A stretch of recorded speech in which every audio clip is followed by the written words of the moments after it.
Now, after testing our payment link through that payment we had tried before, as you can see, we already have a total receipt 1 Kenya shillings because I tested the payment link with 1 Kenya shilling and my phone number. You can already see it shows the total raised. So now we are talking about how to track your payment link usage, your QR code, how many times customers try to pay through that link or through that QR code. Simply come here. Total raised shows the total amount raised from QR code or payment links.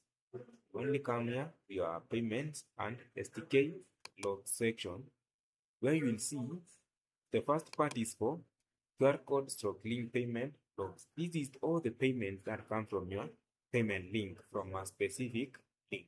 As you can see, we start by the string. The string that we get from that link, it is what we'll use to track which link was used for that payment, because every link has its own description.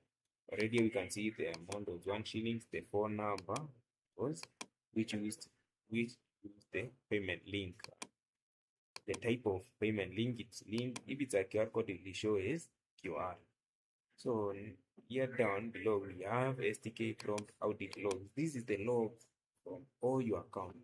Any prompt that come from your account will be shown here. For example, the most recent one is the one we have. It's the one above here, which you can see 80. Use the phone number. The source, it was a link, not QR code. It was a link.